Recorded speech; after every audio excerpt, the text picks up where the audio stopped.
होगा और फिर उत्तम कुल में जन्म लेकर आप सबका भाई बना। बंधुओं, ये कार्तिक मास में भगवान सूर्य के मंदिर में दीपक जलाने का फल है। यद्यपि मैंने दुष्ट बुद्धि से आभूषण चुराने की दृष्टि से मंदिर में दीपक जलाया था, तथापि उसी के फलस्वरूप इस उत्तम ब्राह्मण कुल में मेरा जन्म हुआ तथा वेद शास्त्रों का मैंने अध्ययन किया और मुझे पूर्व जन्मों की स्मृति हुई। इस प्रकार उत्तम फल मुझे प्राप्त हुआ। दुष्ट बुद्धि से भी घी द्वारा दीपक जलाने का ऐसा श्रेष्ठ फल देखकर मैं अब नित्य भगवान सूर्य के मंदिर में दीपक प्रज्वलित करता रहता हूं। भाइयों, मैंने कार्तिक मास में यह दीपदान का संक्षेप में महात्म्य आप लोगों को सुनाया। इतनी कथा सुनाकर ब्रह्मा जी बोले, विष्णु, दीपक जलाने का फल भद्र ने अपने भाइयों को बताया। जो पुरुष सूर्य के नामों का जप करता हुआ मंदिर में कार्तिक के महीने में दीपदान करता है, वो आरोग्य, धन संपत्ति, बुद्धि, उत्तम संतान और जाति स्मरत्व को प्राप्त करता है। षष्ठी और सप्तमी तिथि को जो प्रयत्न पूर्वक सूर्य मंदिर में दीपदान करता है, वो उत्तम विमान में बैठकर सूर्य लोक को जाता है। इसलिए भगवान सूर्य के मंदिर में भक्ति पूर्वक दीप प्रज्वलित करना चाहिए। प्रज्वलित दीप को तो ना तो बुझाएं और ना उसका हरण करें। दीपक हरण करने वाला पुरुष अंधमूषक होता है। इस कारण कल्याण की इच्छा वाला पुरुष दीप प्रज्वलित करे, हरे नहीं। यमदूत और नारकीय जीवों के संवाद के प्रसंग में सूर्य मंदिर में दीपदान करने एवं दीप चुराने के पुण्य पापों का परिणाम। ब्रह्मा जी बोले, विष्णु, एक समय घोर नरक में पड़े हुए भूखे, आर्त, दुखी और विलाप करते हुए जीवों से यमदूत ने कहा, मूढ़जनों, अब अधिक विलाप करने से क्या लाभ होगा? प्रमादवश तुम सबने अपनी आत्मा की उपेक्षा कर रखी है।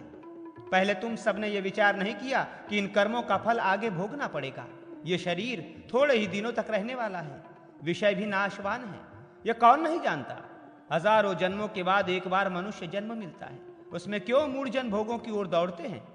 वे पुत्र, स्त्री, गृह, क्षेत्र आदि के लिए प्रयत्नशील रहते हैं और उनमें आसक्त होकर अनेक दुष्कर्म करते हैं। वे मूढ़जन अपना हित नहीं जानते।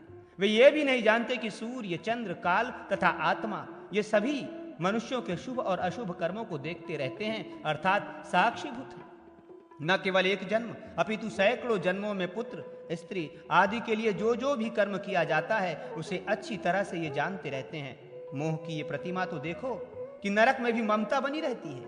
इस प्रकार परिणाम में भयंकर विषयों के द्वारा आकृष्ट चित्त वाले मनुष्यों की बुद्धि परमार्थ तत्व की ओर नहीं होती। जिह्वा द्वारा भगवान सूर्य का नाम लेने में कौन सा श्रम है? मंदिर में दीप जलाने में भी अधिक परिश्रम नहीं पड़ता। परंतु यदि मनुष्य से इतना भी नहीं हो सकता, अब रोदन और विलाप करने से क्या लाभ है? जैसा कर्म किया वैसा फल पाया। इसलिए पाप कर्म में कभी भी बुद्धि नहीं लगानी चाहिए। यदि कोई अज्ञान से पाप कर्म हो जाए तो सूर्य भगवान की आराधना करे, जिससे सब पाप नष्ट हो जाते हैं। ब्रह्मा जी बोले, यमदूत के ऐसे वचनों को सुनकर तथा भूख से व्याकुल, प्यास से सूखे कंठ वाले, दुख से पीड़ित वे नारकीय जीव उससे कहने लगे, साधो, हमने ऐसा कौन सा कर्म किया जिससे हमें इस दारुण नरक में वास करना पड़ा? यमदूत ने कहा, पूर्व जन्म में यमन के उन्माद से उन्मादित तुम अविवेकियों ने धृत के लोभ में भगवान सूर्य के मंदिर से दीप चुराया था। उसी कारण इस घोर नरक में तुम सब दुख भोग रहे हो।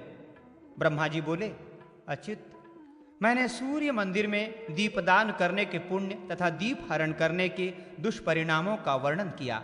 दीपदान करने का तो सर्वत्र ही उत्तम फल है, परंतु सूर्य नारायण के मंदिर में विशेष फल है। जगत में जो जो अंध, मुख, बधिर, विवेकहीन, निंद व्यक्ति दिखाई पड़ते हैं, उन सब ने साधु जनों द्वारा प्रज्वलित किए हुए दीपों को सूर्य नारायण के मंदिर से हरण किया है।